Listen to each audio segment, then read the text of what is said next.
Like this is how I usually start it now. Okay, yeah. It's like I've actually started recording. Oh shit. Hello. Hey. So how are you? Good. Can you introduce yourself to the camera? Yeah, my name is Eric Pan, and I'm a pianist and an artist, And we're here in Berlin. we're here in Berlin. And you were great. You were great enough to let me in to film you into your home/studio. What would you call it? I think it's gonna serve multiple functions. It's definitely where I'm living, and it's where I'm making a lot of music, and hopefully bring people in and do concerts and stuff too. So. You are actually thinking of turning this into some sort of a little concert hall, yes? Yeah, I think so, and it's kind of still being set up. It's in progress. There's more and more. Is that a guitarlele? It's a tiny guitar. I have a guitarlele too. You're the second person I've ever seen, the only other person I've ever known with a guitarlele. Yeah, guitarlele. Yeah. So you can play the guitar a little bit too. It's really dabble. Yeah, me too. But it's nice to I just have it because it's a travel instrument, so you can bring it with you everywhere. Yeah. And in fact, just walking in just a second, just the first thing I noticed is I really would love to do like a wide shot of the room to see how many keyboards can we spot. Okay. Because how about we start from here? So this is obviously is this a melodica? That's a melodica. What it's called? Yes. Yeah. What's the story behind this instrument here? It is really just because I wish I could play a horn instrument, but I can't, and it's my attempt at having a portable piano. Yeah. And that I could just take on random things, or in New York sometimes we would do stuff on the streets. And so, it's really convenient. You do stuff in the street, so you turn. Obviously, that doesn't require to be plugged in anywhere. Yeah, you could be with a marching band or something. And then why don't we move closer to the big thing? Well, first of all, there's two little ones here before we get to the big one. Yeah. What is the difference between these two here? The bigger one is a synth. It's called a mofo. And it's an analog synth that makes kind of cool noises. I'm branching out into making sounds other than acoustic piano or Rhodes or that kind of stuff. And it's really cool. I'm still learning a lot about it. Yeah. Kind of discovering textures and stuff. And the little one? And the little one is kind of a miniature Rhodes piano. It sounds really great, and it's not as versatile as a full keyboard, but you can do a lot of little things on it, and sometimes I'll take it on trips because it's nice for songwriting and because it's somewhat portable. So I think it's cool to have something around. And then we've got the big one. And then we have the big one, yeah. The main event. Yeah. What's the story with this one? Is this a new piano or is this is from 1900? Wait. I'm getting it confused. It's 1919. Oh. It's, made in Hamburg, and because there were two I was really trying to decide between it when the other one was 1909. I'm getting it confused. But I was really looking all over town for a piano that I really liked, and it came down to this one and another one in the shop that were both the oldest ones that they had. And I don't know, there's something about the really old Steinways that, it's been worked on since then, rebuilt and stuff, but there's something about the touch and the sound that speaks to me somehow. So I don't know. In New York, I had also an instrument that was from the 20s, and there's just something about that era of piano. Instrument making in general. Yeah, I think so. Especially the piano, though, right? Yeah.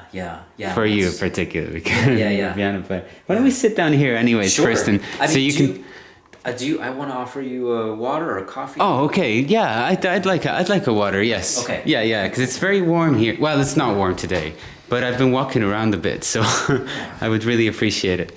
Is it okay to film your kitchen? Yeah, totally. Okay, so I was thinking of making a coffee too, so I don't know if you're interested. Oh yes, coffee would be lovely actually. Yeah. Water. So you've recently moved here, haven't you? You were telling me the other day. Yeah. How long ago have you moved here? So I've been coming to Berlin kind of for many years.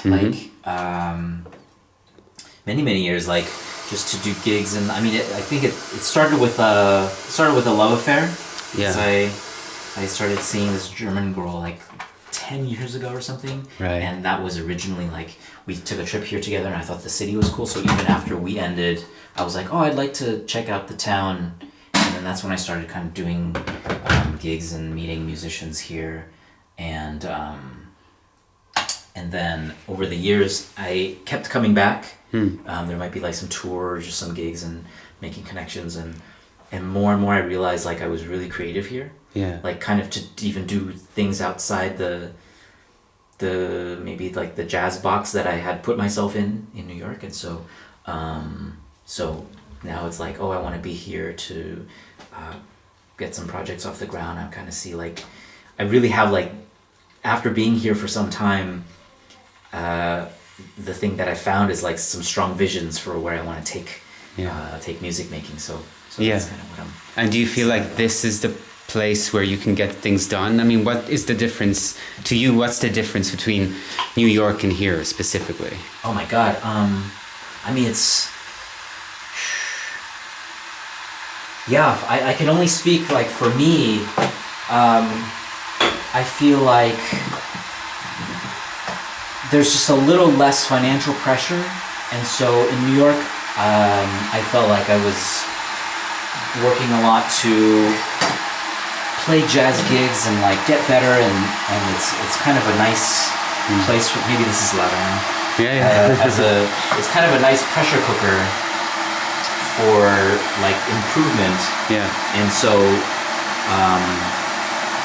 so that was nice to kind of really just be immersed in playing jazz, which is why I went to New York originally.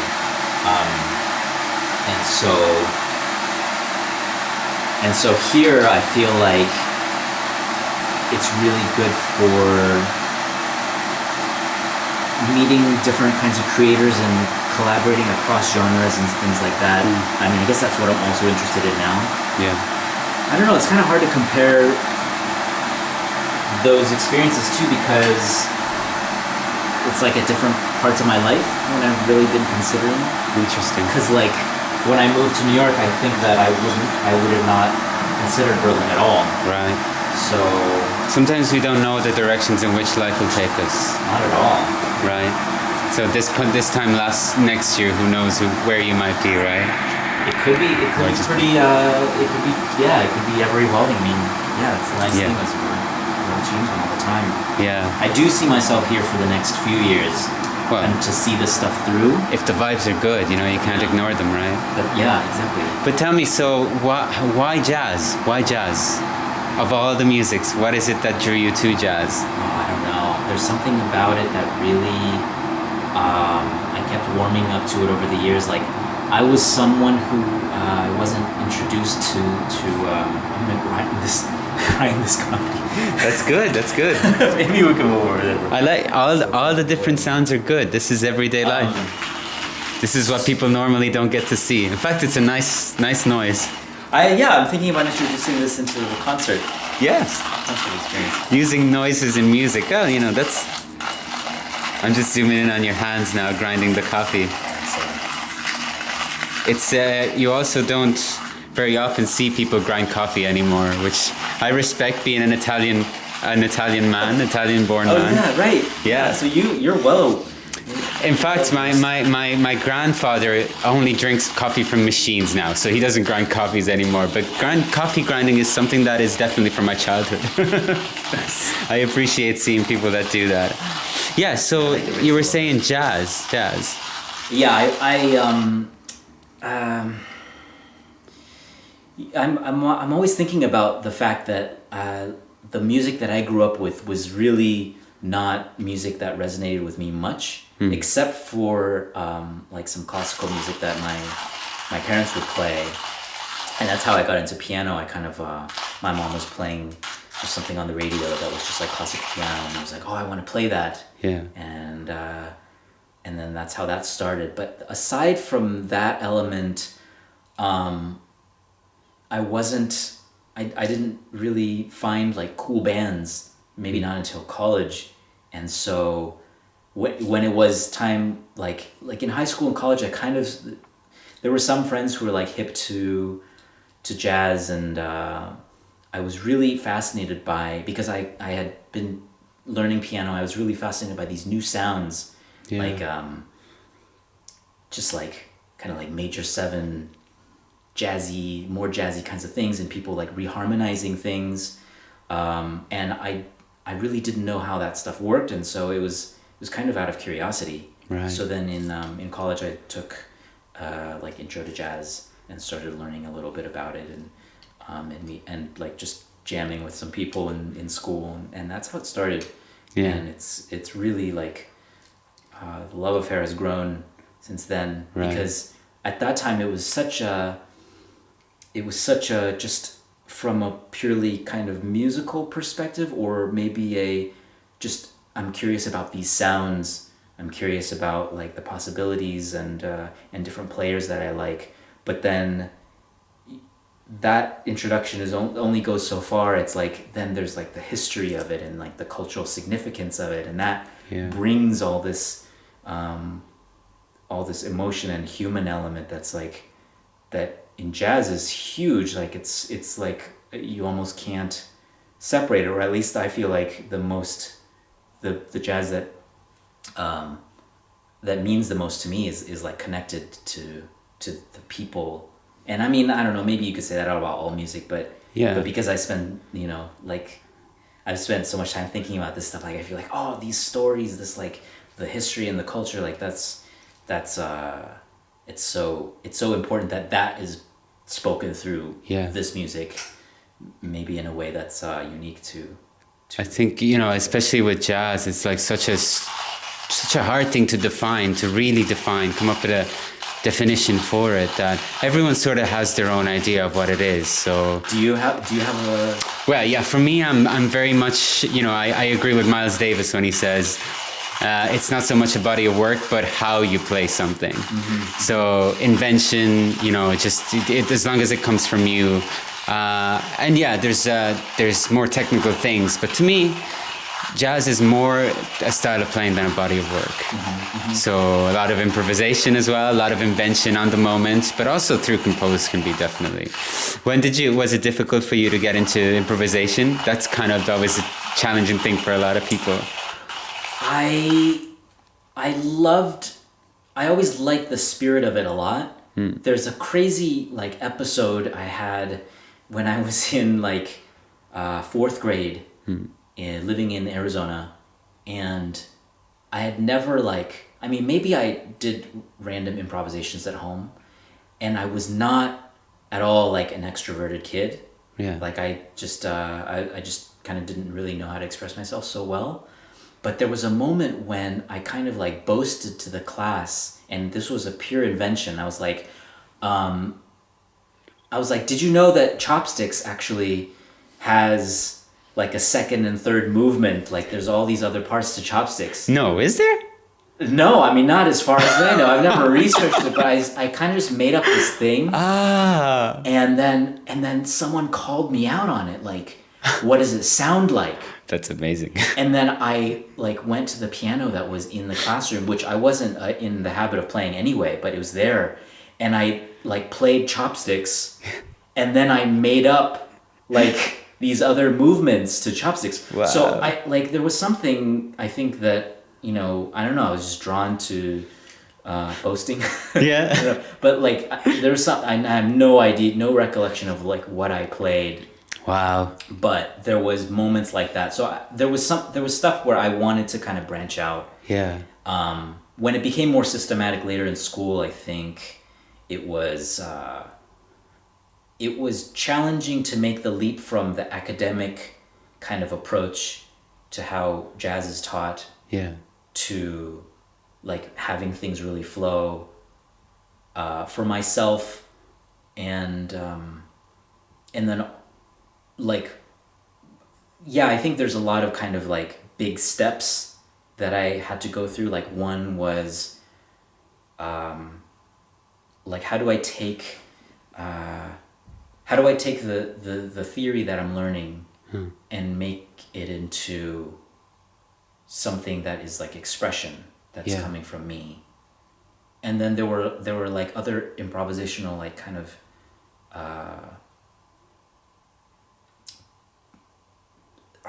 things that I considered hurdles. Like I was kind of like, there was a time I was like, how do I like have a great understanding of like vernacular, jazz vernacular, even if I'm not playing bebop lines all the time, like to know how people are creating them and speaking through them, and like with like a certain swing feel, because like different players have different swing feels, and Yeah. like what is that? And coming from the classical world, like my swing feel was really like rudimentary for a long time when I was beginning, and it was like it doesn't sound quite right. So it took me a while, and like working with some mentors to like figure that out. And then now I can't play the way I used to. It's like impossible. Really? Yeah. Do you feel it's because you've evolved, or is it because you've purposefully driven yourself away from that moment in your musical development? I think that when I first was trying to do it, it was really like a seeking. And it wasn't such a natural like speaking. Yeah. And then when I learned how to speak, then there's kind of no way to go back to, it's like maybe like learning a language. Like, Yes. once I know this language, like I can't like pretend not to know it. It's just, Yeah. So yeah, it's tricky. Exactly, yeah. Music is a language, right? But how do you connect with, when you were thinking of a way to like take the theory and make it your own in a way? How do you do that? Is that a spiritual thing, or is that something that you pull out of the air, or is it something that happens through practice, or a combination of everything? Yeah, that's a big question, man. I mean, like how do we just discuss creation at all? I mean, we're expressing ourselves throughout our whole day. I mean, even being alone, not at an instrument or with a pen, like we're expressing ourselves. Yeah. I think, and you could see that as just living. You could see it as a creative thing, or you could see it as like essential, or like maybe you don't think about it and it's kind of just like going through your day. But I think of when it's through music, like coming to it the way I did, like I don't know, learning how to do it. I don't know. Maybe I think of it like hitching a ride on a train or something. Yeah. And as my life is going, I'm also learning how to improvise and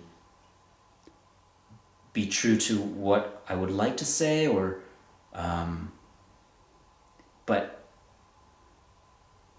when my abilities were less than they are now, I was still improvising, but then it was I don't know, it was maybe just in a different way, because I just had like a smaller tool set.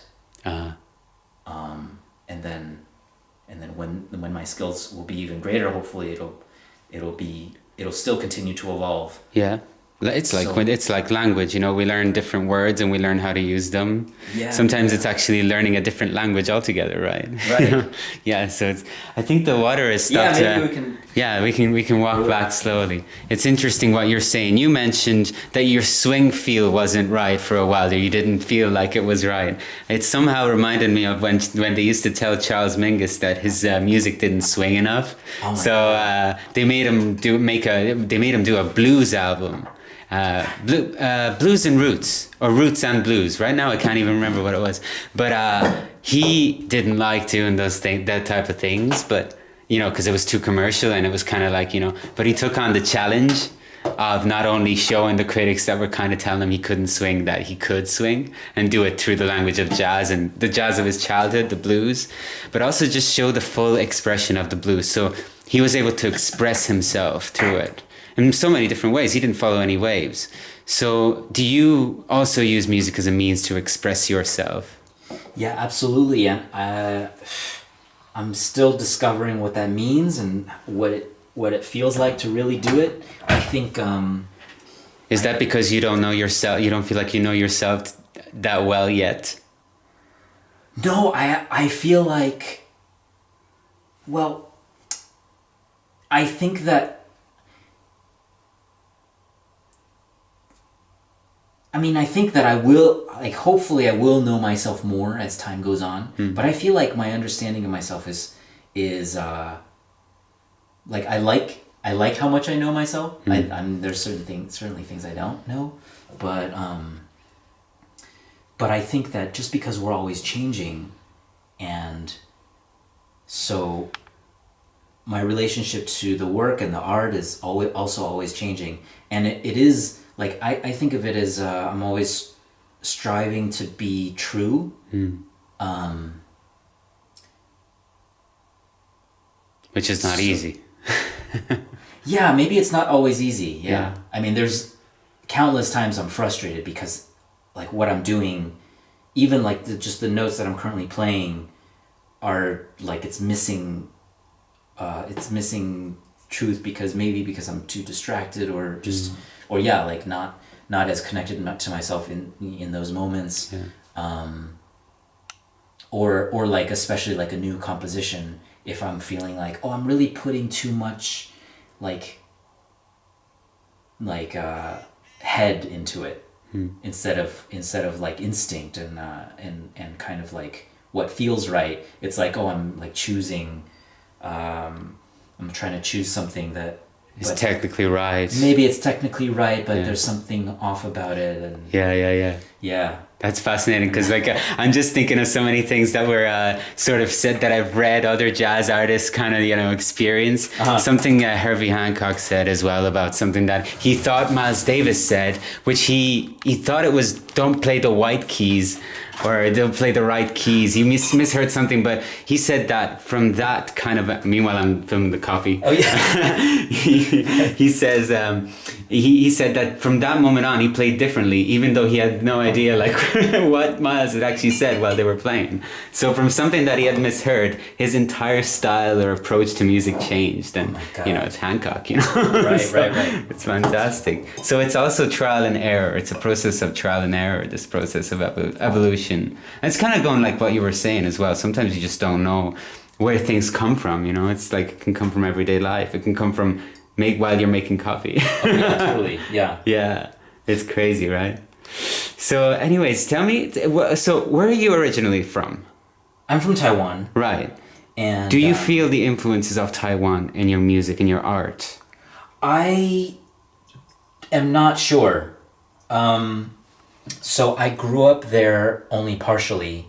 I was there until when I was 4, and then later on for a few years at a time, because I was with my parents, kind of living in different U.S. states, but my mom moved back to Taiwan, so I would live with her for like, I moved around a lot, and so like for a few years I would live with her in Taiwan, for a few years with my dad in Arizona, and then I lived with my uncle for a while in Colorado. So there was a lot of moving around, and I think my identity shifted a lot during those times, because there were times when I was like, I don't want to leave Taiwan, this is me. And then later on it was like, I don't want to leave the US, this is me. Like, and I think a lot of that was because I had made new friends, and then I didn't want to leave them, and then also like I understood the culture better at that time and felt like, oh yeah, this is the place that I fit in, like this is the place that I feel like I can express myself. And it's been a long time since I felt like, oh, my identity is like, oh, this Taiwanese culture is like my culture. But then again, I don't feel that about the United States either, that Right. Oh, like this is my culture. Maybe somewhat with New York, because New York is such a melting pot, and kind of a lot that, in my mind, a big distinguishing factor for it is that people are coming there from wherever and like pursuing something. At least I feel like there's a lot of people like that there. So Yeah. so I identify with that, but I don't know how like American that necessarily is, maybe a little bit, but Yeah. so I guess to your question, I don't know. I don't know what's Taiwanese in my music. I think maybe there is a streak of like rebelliousness. I think there's a little bit of a Taiwanese like underdog nature, because this country it has kind of a fighting spirit. Yeah. Yeah. And I feel that when I am seeing work by other Taiwanese artists. I just went to a gallery the other day, and there was a like a visual artist who had an installation, and it was Taiwanese, and I was like, I can kind of see some of that. I mean, I don't really know. Maybe I'm kind of like putting projections on it, but It's possible. but Well, yeah. that's part of why art exists, right? To put your projections on it. That's how I feel, right. anyways. Yeah. Well, but one of the things that I forgot in my definition of jazz was multiculturality. So Yeah. I'm maybe that's also why you were drawn to jazz, because there's so many different cultures coming together in it. Mm-hmm. There's the European culture, the African cultures from all over the world as time went on, really, right? The Caribbean culture, just from everywhere, Yeah. So maybe that's another thing, right? Yeah, it's so important to it. It's Yeah. like it keeps it living and breathing. Yeah. Absolutely. All right. So are we gonna enjoy the coffees in? Yeah. Do you want a sweetener or? I'm actually okay. I take my coffee with no sugar, no nothing. Thank you very much. Yeah. Which one? This? Great. Cheers. Cheers. Cheers. So, and hopefully now you know in a while you will see how you play, and if you're actually Yeah, actually, if you actually know the chopstick, even, the other variations of chopsticks. So far, and meanwhile the camera, of course, we don't cut, so the camera just went a bit crazy there in that section. So we've talked about music so far, and we've talked about culture, but I wonder, do you also feel influences from other art forms? Is there any other art forms that you feel influence you? Because recently you told me, and maybe you can tell me a little bit about that, your new project actually has a lot to do with storytelling as well. Is that correct? Yeah. Right. So, yeah. I think I definitely. It's good coffee, by the way. Oh, I'm glad you think so. Good Thanks. coffee. Yeah, cool. It's got a lot of taste.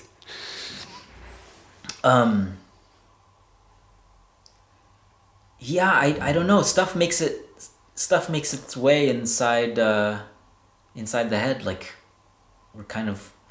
we're all sponges. Or I don't know. I feel like a sponge sometimes, just kind of like walking around, and there's some art forms that really strike me, and then some that take time to seep in. Like at first, it's like I reject it, and then over time it's like, oh, but I keep thinking about that. Like, what is that? Yeah, I think there's a lot of different kinds of art that speak to me. I think when it's really, I think at the base though, when it's it's kind of the same values that I go back to though, or like maybe people aren't thinking of values, and I don't know why I chose that word necessarily either, because maybe that's how I've heard it talked about, but I think it's the same kinds of things of like if there's some authenticity in it, like being spoken from someone to communicate. I was thinking recently that maybe art is about building bridges, and I don't know if I haven't thought this through, and I'm not also like claiming that it's an original thought, because I don't know where it came from, but it's I think it's kind of interesting to think about it even just as a thought exercise, because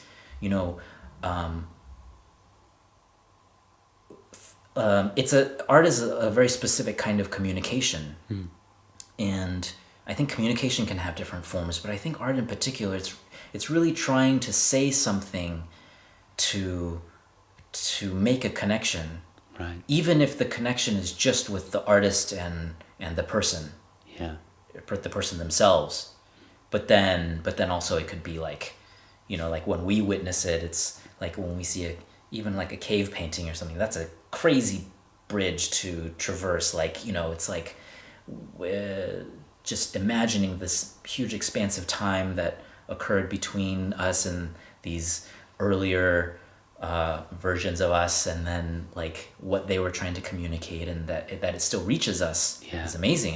It spans this space and time. It's possible to that nature as well. When you feel like you're very sensitive to nature. There's a big plant there, and I know that you want to get a lot more plants in this flat, right? Yeah. So nature, it's possible that also is a community. I don't know.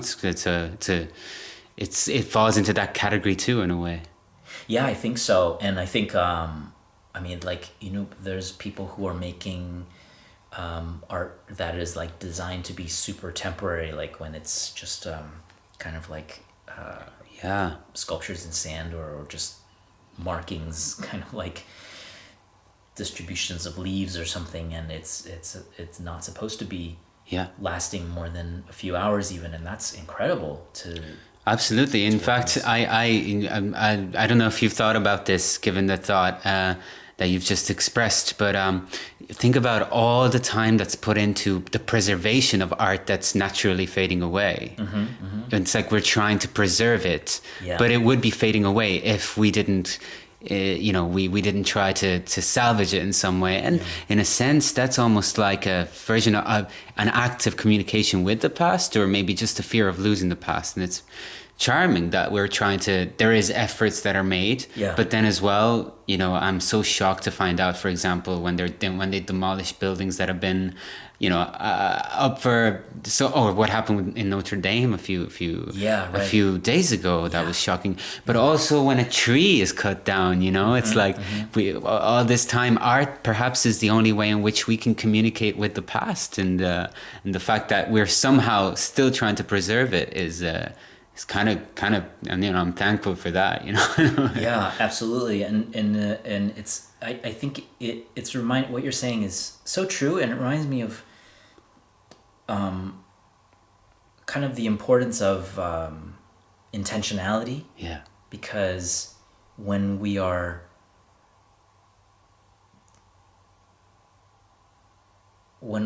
anyone is making something, or even just like bearing witness, and just even being somewhere and saying like, I see what this is like,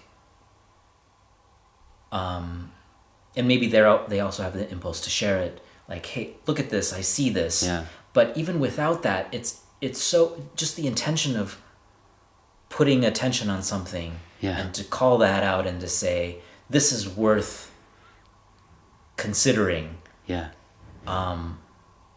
There's something about intention that gets communicated. Yeah. Like even through objects, like you can tell when something has been crafted with care, and we just feel that. It's really kind of crazy how we can feel that, even if something is, I mean, maybe there's like cues that we pick up on, but it's really kind of magical to have that communicated through a thing, or through a series of notes, to be like, oh, someone really, like, they chose those notes very specifically, and maybe with a certain mood, or like. But do you think that it's difficult to open up to those moments, or perceive them even? As a listener? As a listener, yes, first, yeah. Oh, I don't know.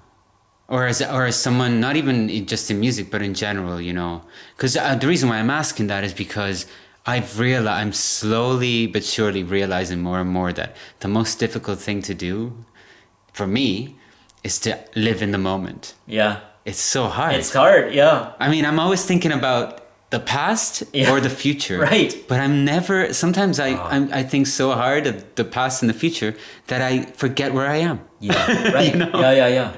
Totally. It's so hard. So if you don't live in the moment, is it harder to perceive those things? I sometimes think that maybe I perceive those things in thinking about them. And maybe I even lie to myself, and some of the things that I think about haven't happened at all, Oh my God, right. I've seen a movie that was completely different from the movie that another person has seen, and yet we've seen the same film. So guess it's an interactive side of the arts, maybe, but yeah, it's hard to live in the moment, I think. It is hard. It's yeah, there's so many. But as an improviser in jazz, I mean, you know, you have a different. You're completely. Sometimes you have to be in the moment, right? Hopefully, you're in the moment. Yeah, that's the best that I can hope for. It's not. It can be challenging. I think. I know that there's plenty of times when I'm not, and I know, and I can kind of feel the striving to be in the moment, and that doesn't help either. Yeah. And so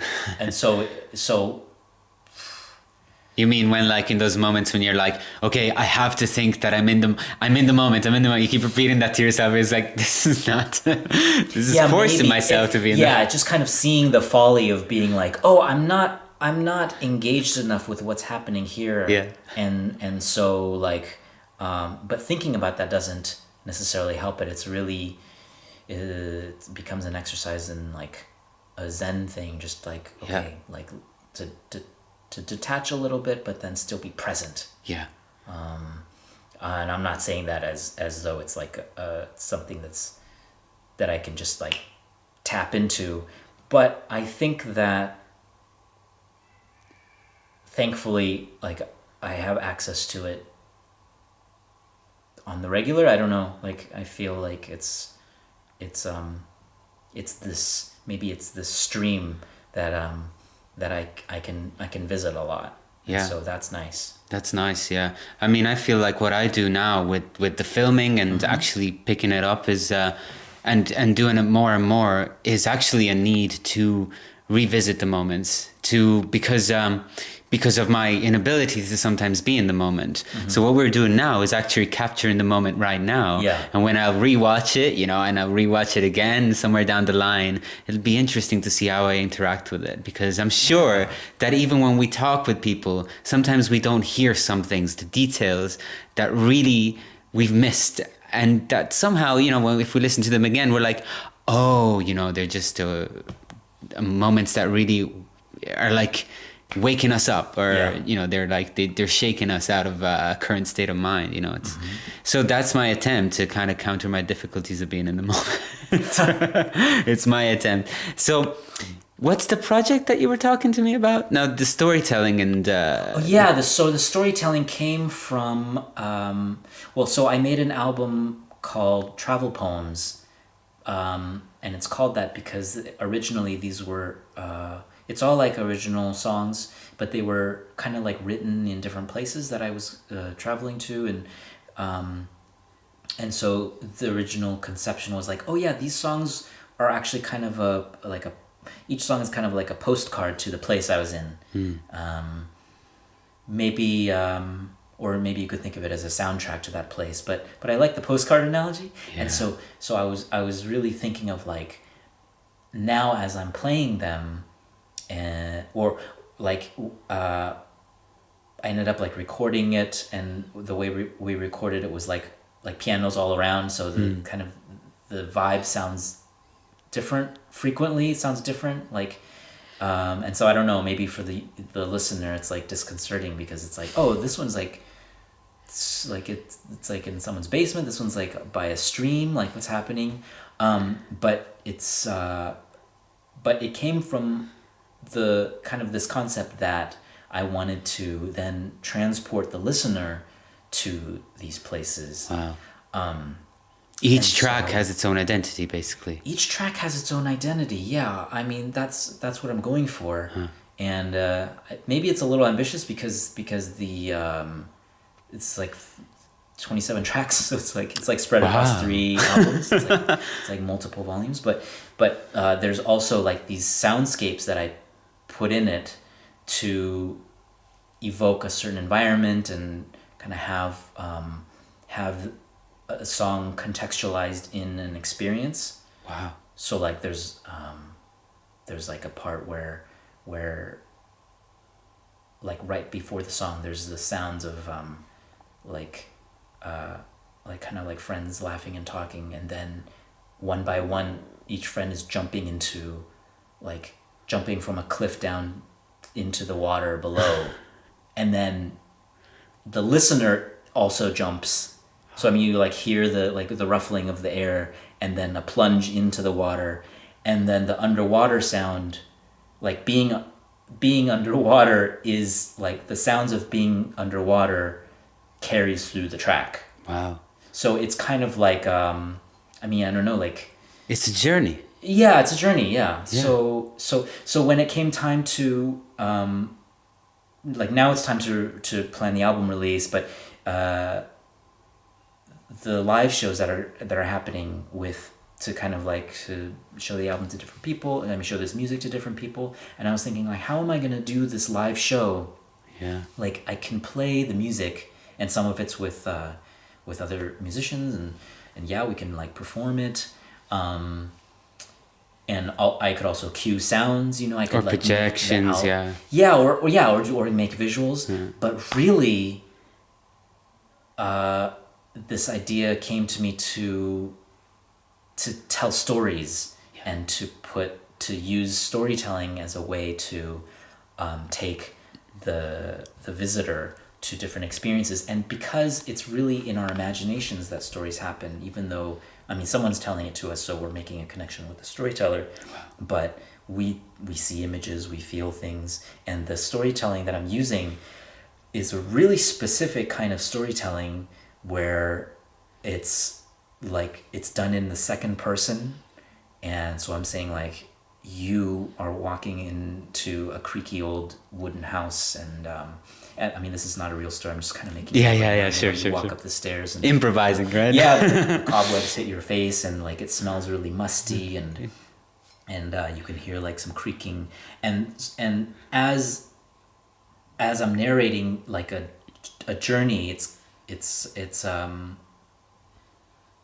I can have like other musicians also like improvising, you know, like while I'm saying this, the bass player can be in that space creating a mood that is approaching the song that we're going to play. Yeah. And so I think it's a kind of a cool way to bring everyone into the same headspace, because the bass player is also listening to the story, also creating, like co-creating the story, because there's this music that he or she is playing. And then yeah, in a way it's like kind of my goal is to dissolve, if possible, this boundary between the audience and the stage, and so we're kind of all in it together. And so in my mind, the Platonic ideal of where to take this is like, oh, it's like a campfire. We're just around like a hangout and like sharing stories and songs.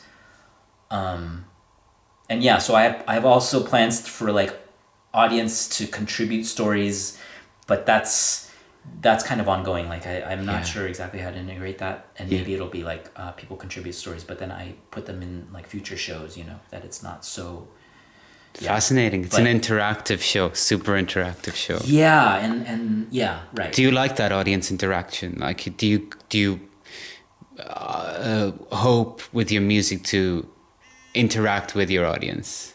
I do. Actively, let's say. Right. Audience interaction has always scared me. Yeah.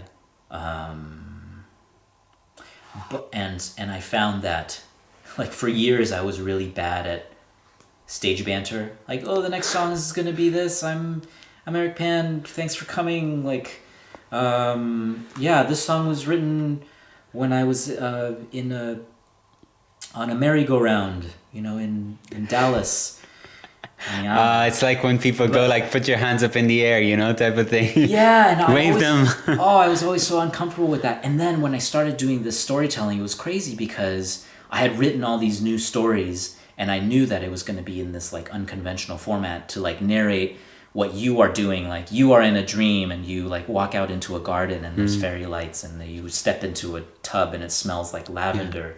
And like, it's like, I never did that before. But when I performed the first show, doing the travel poem stories and music and cueing sounds on like a tape recorder, it felt really natural. Yeah. And so so I kind of breathed a sigh of relief going through that process, because it's like, oh, actually there is a way that I can interact with the audience. Maybe it's through these stories. Maybe there are other ways I can discover, but that don't feel like so foreign or like I don't know, so uncomfortable for me. Do you think there's an origin to? You said that it was natural to you, but do you think that there's something that's where that storytelling or that narrative, that lenience towards that side of expression comes from something, but in your life, is there like a point that you can say that's when I realized that stories? Yes, and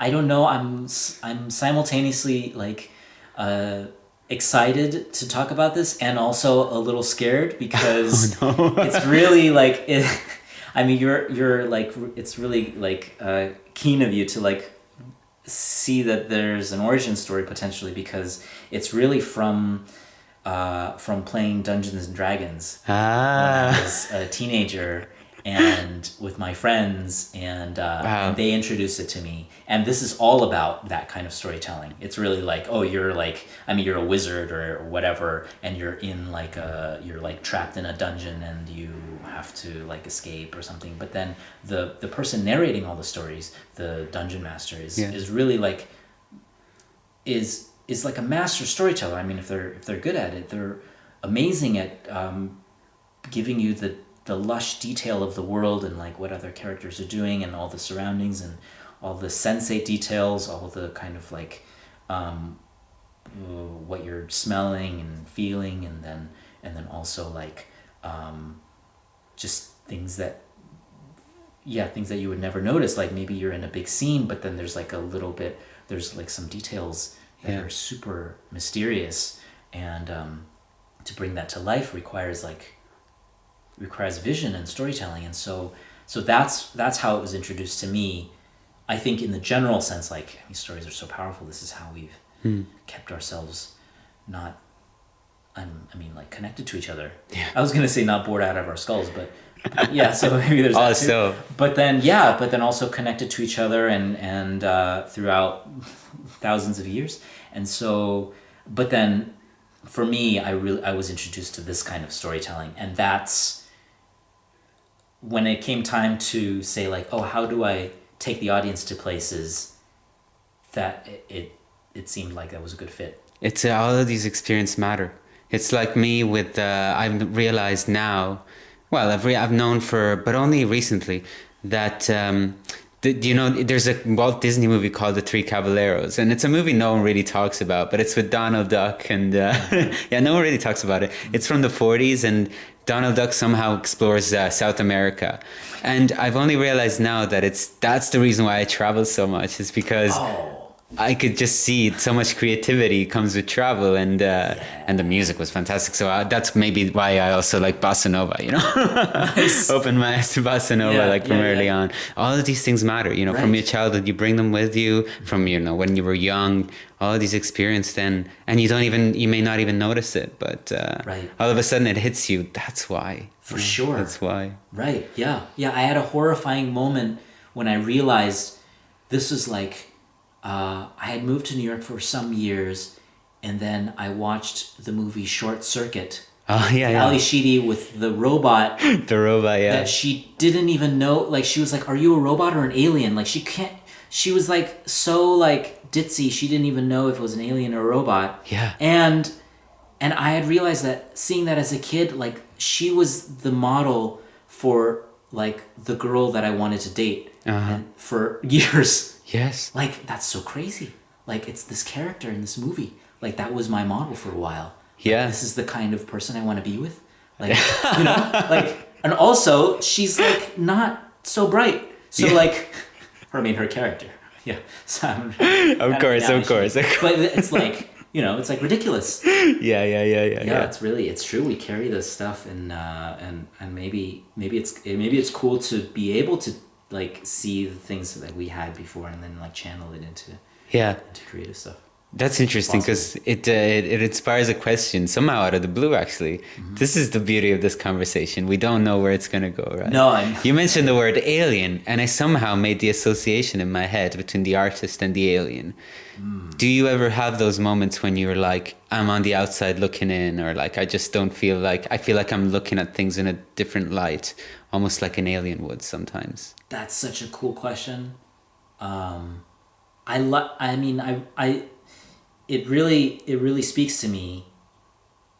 My first thought was like the first duo that I founded with that we co-founded, myself and the space player Jack. We were called the astronomer and the spaceman. So it was like this idea of like someone who was on the Earth viewing the stars, but then someone who was like out there. And so our idea of this duo was like kind of this really unclear relationship, because I think astronomers and space people they're not like really in communication. No.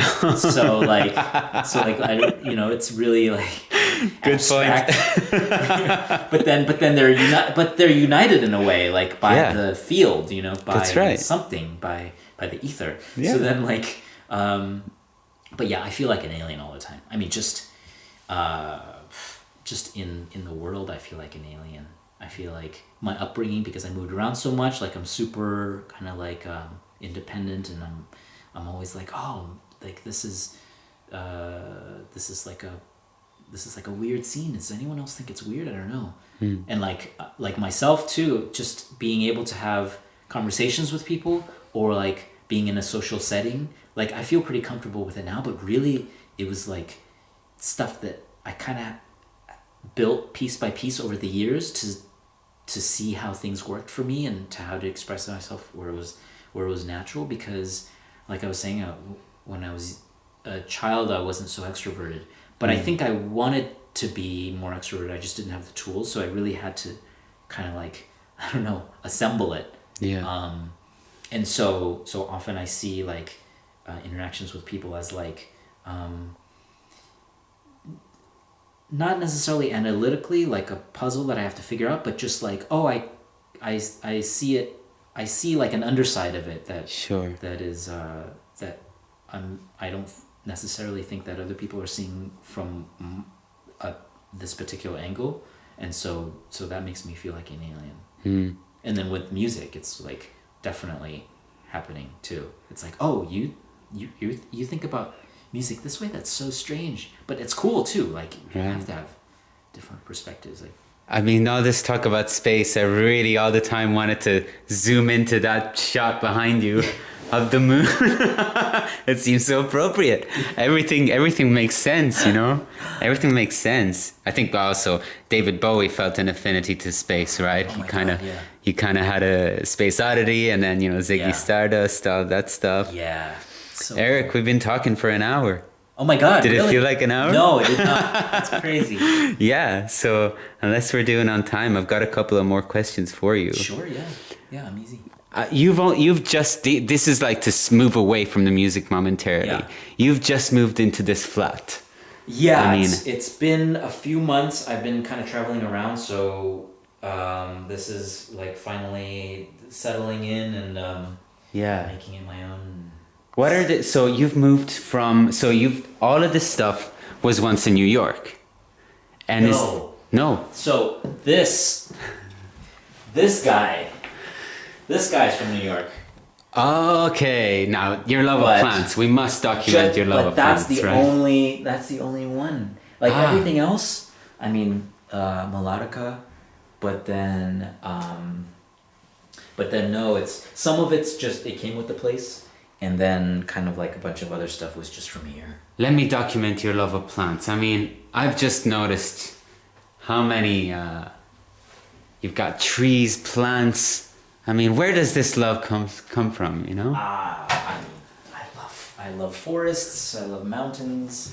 And I also once stayed in a room where the guy who I was subletting from, in Berlin actually, he had trees in his room. Yes. And so I have definitely stolen that idea and the other weekend went to take some trees with some friends. Yeah. Yeah. You really did. Here they are. And you said you want to reserve. You have you're saving space to make some sort of a plant section of the flat, or I think there will be a layer of living plants like in front of the trees, or maybe even like ivy climbing up the trees if I can learn how to do that. So yeah, hopefully. nature is an important part I think of your life. I think it would be really cool to live in a space where it also feels like. You have to be in touch with nature, right?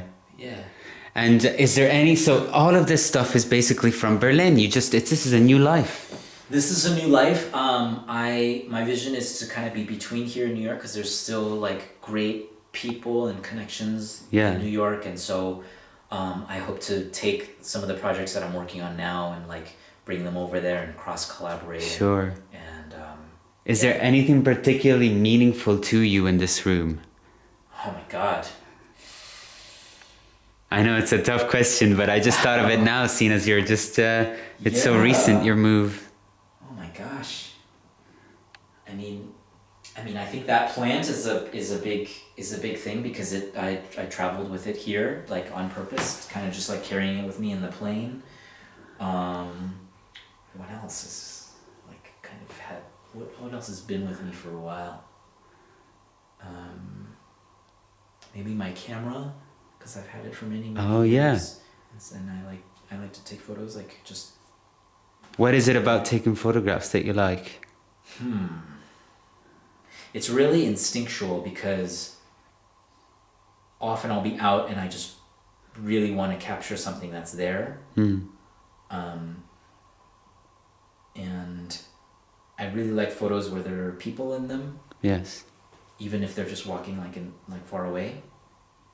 But then sometimes like people's expressions, like, yeah, I don't know, people are fascinating.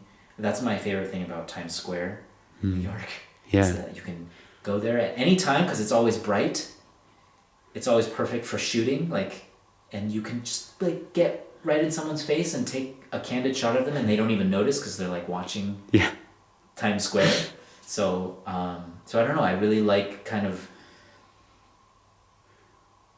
capturing, I guess, like people doing something in their own element, because I don't know, like posed photographs are a little different. I don't know. Yeah, me too. I much prefer.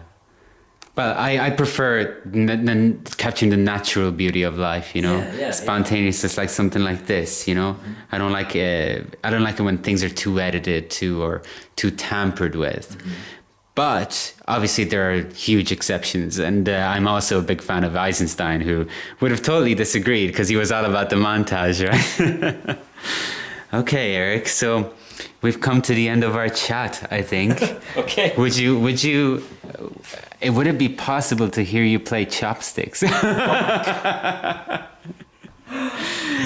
Eric, there's all these movements to it. It's really cool.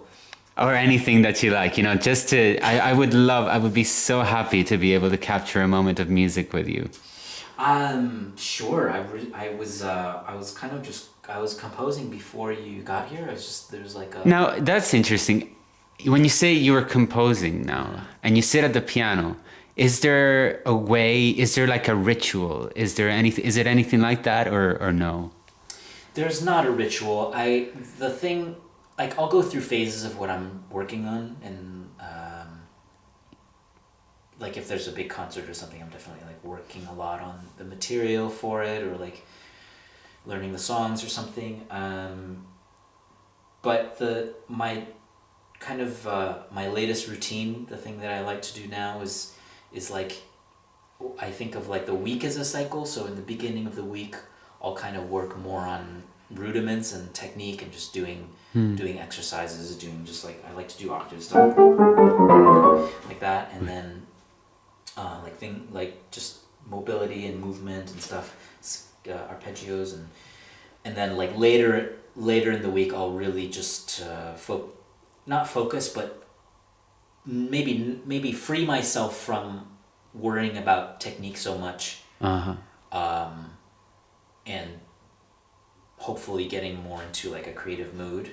Yeah. And so I always feel that inspiration is so unpredictable and it like comes at any time. So I record everything, mostly everything, unless I really know that I'm just gonna do like exercises for a while, then maybe I won't record that. Oh, I see. But even doing exercises, like it'll lead to something. Like there's this one I'll do like, and like you can have so many variations, just like, or like in 3, and then it becomes like, oh, but this can be something like.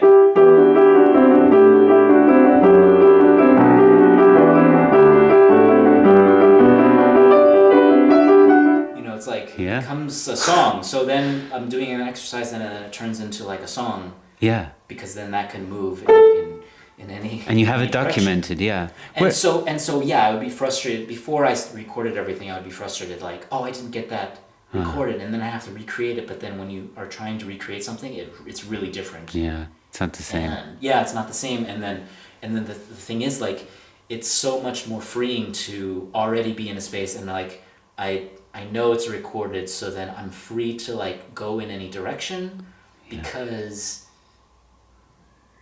I'll have like 20-minute takes of something where an idea is developing, and then like I'll end up somewhere cool, yes, but then even the journey to get there is cool, and like the journey getting there were a bunch of ideas that are kind of like thrown out on the cutting room floor. Yeah. But they can be used for something else, or like, it's useful. And so it's like, I really want the whole documentation to happen. I mean, yeah, I don't know how important it is for the sake of documenting it, but at least for me to like hear it later and be like, oh, there's something in there. Maybe it's not for the song that I came up with after that 20 minutes, but like I can use that somewhere else. Like, it's pretty neat. Yeah. So yeah, I guess I just do that always now. What do you record it with? Do you have a microphone set up? Or? Yeah, it's just over here. Oh, I see. Yeah. Yeah, so I'll just bring the laptop over here, hook it up, and then, yeah. That's fascinating. Yeah. That's very interesting. And so you sit at the piano and you start playing and you don't know what's going to happen. Sometimes, yeah. Those times that you're talking about. And then there's other times that you sit down and you kind of have an idea from a week of practicing. Or Yeah, exactly. Or I just heard something, like, I guess, like, I was listening to Radiohead earlier, and then I started noodling around, and then that's where, like, I was the idea that I was just playing when, like, before you came in, like, is like a little Radiohead-y, maybe, I don't know. Let's see. Do you mind playing? Yeah, so it's it goes like, I gotta kind of get the groove in my head. There's gonna be mistakes and stuff, so like, I just discovered. Mistakes are good. It's all in the moment.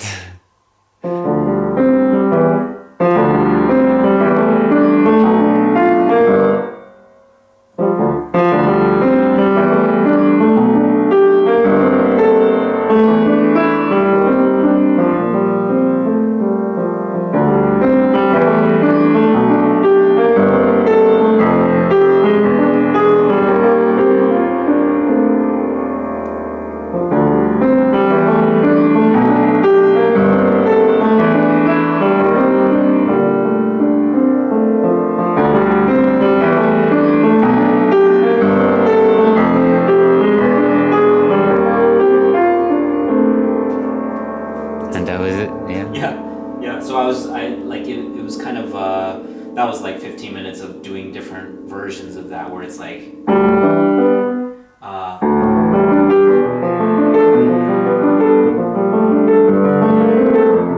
like whatever patterns, and just seeing like what's cool. I kind of like the emphasis on the kind of the bass hitting on like an offbeat. You and I we're talking about this the other day, about mistakes actually, and about imperfections, and I said that very often the things that I love the most are the ones that are imperfect. In fact, I sometimes feel that I fall in love with imperfections. Yeah. Do you agree with that statement? And do you think that, imperfections is where it's at.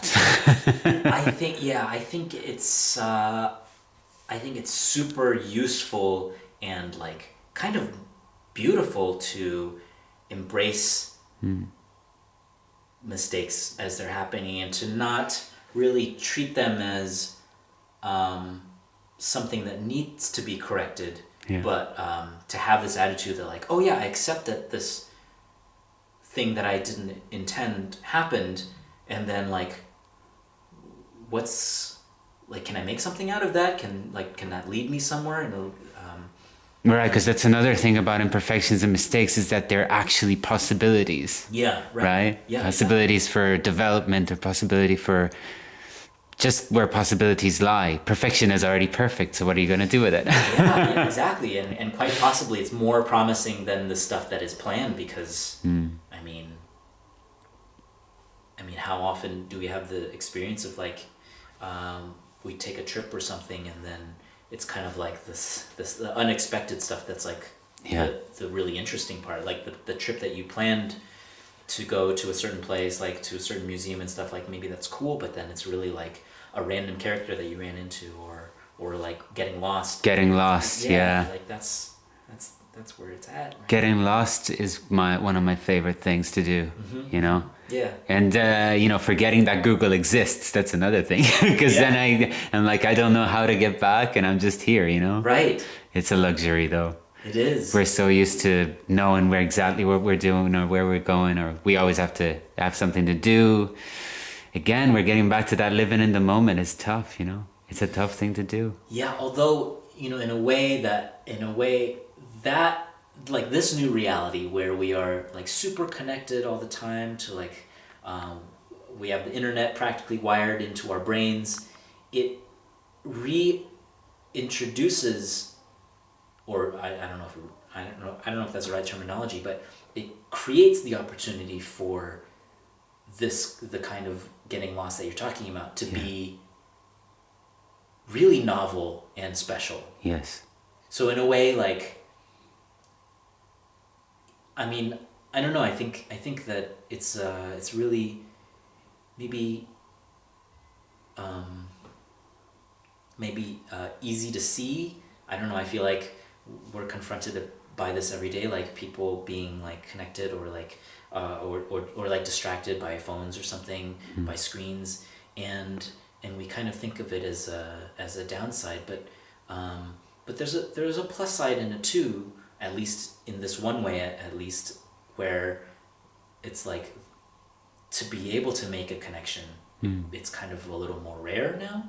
So when it happens, or to facilitate it happening, or to like, I would hope to be able to like make art that enables more of it is really exciting, because it's like, yeah, we're in a world now that is like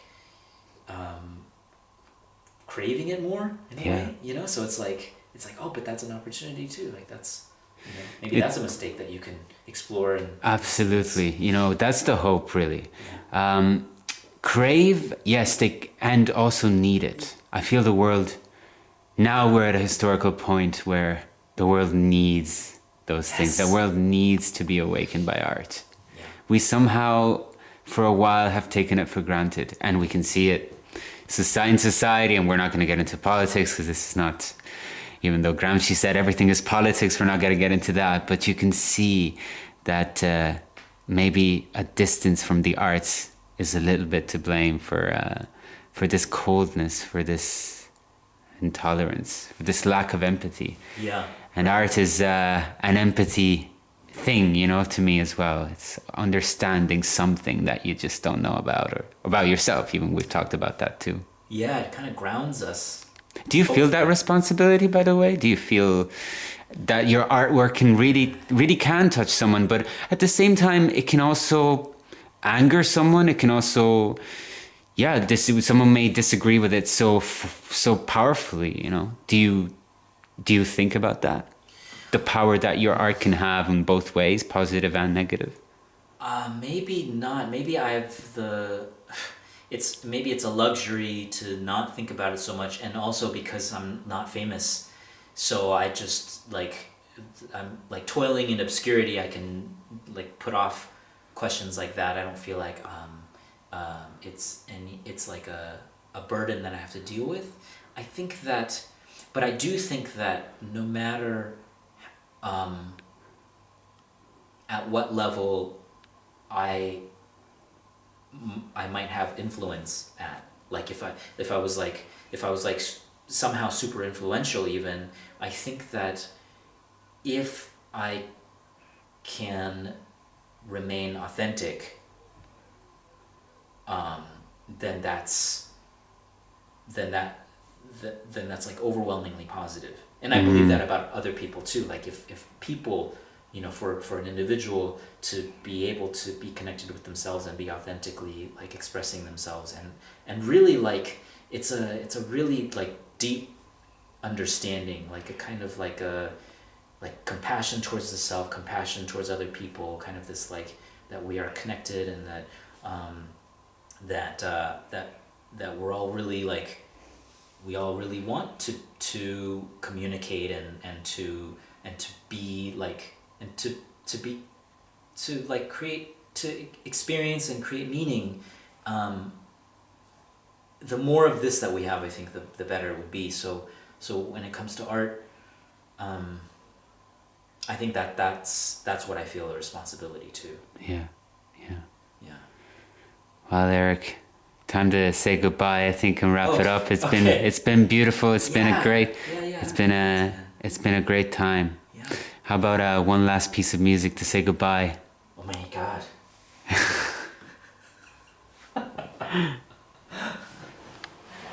Good question. Jeez. It can be your music, or it can be anything that you feel comfortable documenting. And if there's a story to it, feel free to tell it.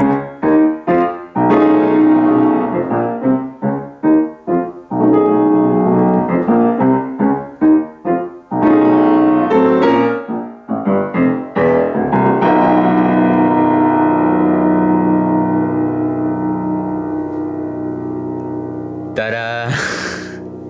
I won't finish it, so you can. All right, what's the story behind that piece? Oh, it's Errol Garner. Errol Garner. Yeah, it's one of your heroes. It's like an intro to like a, I don't know, it's like a folk song. It goes like. Yeah.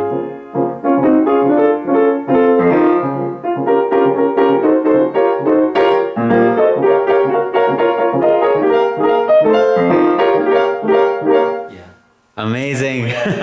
What do you like about Errol Garner? Oh, he was just so full of joy, and it was really there. Yeah, talk about authenticity. Like that was just so. He was just speaking. It was. I mean, we really know, just looking at his life, we know that like he was like able to speak through the language of music and the piano as a second nature. Yeah. You know, because it wasn't something that he learned how to do in school or something. It was really just something that he like that he picked up. Great. That seemed natural for him to do, and to sit to like listen to his music and watch like the way he does it. It's really inspiring in that way, to especially thinking about like, oh, like it's just so him. It's, you know, to really speak from that place of you and bring and like have the generosity to bring that out into the world. It's so beautiful. It's great. Which is kind of what you want to do as well, and what you're doing. Yeah. Eric, it's been a pleasure. Yeah, likewise, man. Thank you very much. You're welcome. And we pan and we cut.